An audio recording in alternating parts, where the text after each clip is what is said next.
किसी फिल्म में मुंबई को दिखाया जाए और उसमें धारावी का दृश्य ना हो, ऐसा होना लगभग नामुमकिन है। इसे एशिया का सबसे बड़ा स्लम या झुग्गी बस्ती वाला एरिया माना जाता है। यह मुंबई में ऐसी जगह पर मौजूद है जहां से बिल्कुल नजदीक देश के सबसे महंगे कॉरपोरेट स्पेस में से एक बांद्रा कुर्ला कॉम्प्लेक्स है। धारावी एक बेहद प्राइम लोकेशन पर 2.8 वर्ग किलोमीटर में फैला स्लम है, इसीलिए सरकार इसे पिछले 20 साल से रीडेवलप करने की योजना बना रही है।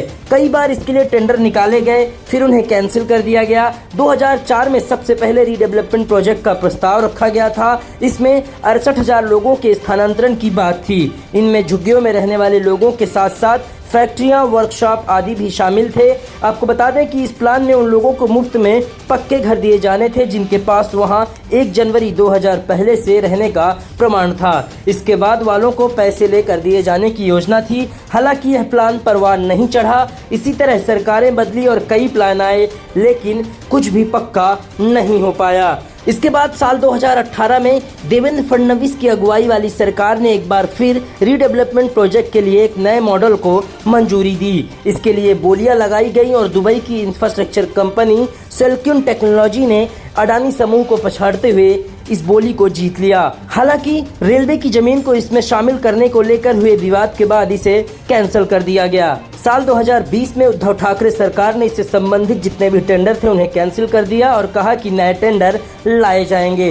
रीडेवलपमेंट के लिए दोबारा टेंडर खोले गए और 2022 में गौतम अडानी की अगुवाई वाली अडानी समूह ने बोली जीत ली। धारावी रीडेवलपमेंट प्रोजेक्ट के सीईओ SBR श्रीनिवासन के मुताबिक 5069 की बोली लगाकर अडानी समूह ने यह बोली जीती है। यह DLF द्वारा लगाई गई 2025 करोड़ रुपए की बोली से दोगुनी थी। गौरतलब है कि गौतम अडानी भी धारावी में रह चुके हैं। वह बताते हैं कि जब वह मुंबई में पहली बार साल 1970 में हीरे का कारोबार करने के लिए आए थे तो उन्होंने धारावी में ही शरण ली थी। धारावी रीडेवलपमेंट प्रोजेक्ट दुनिया की सबसे बड़ी पुनर्वास और पुनरुद्धार परियोजना है। इसमें करीब 10 लाख लोगों का पुनर्वास किया जाना है। इसमें केवल आवासीय नहीं बल्कि व्यावसायिक प्रतिष्ठानों का भी रीडेवलपमेंट होगा। इसमें पात्र दोनों लोगों को घर दिए जाएंगे। गौतम अडानी ने कहा है कि अभी धारावी में घुसते ही नाक पर रुमाल रखना पड़ता है, लेकिन कुछ समय बाद ये अतीत हो जाएगा।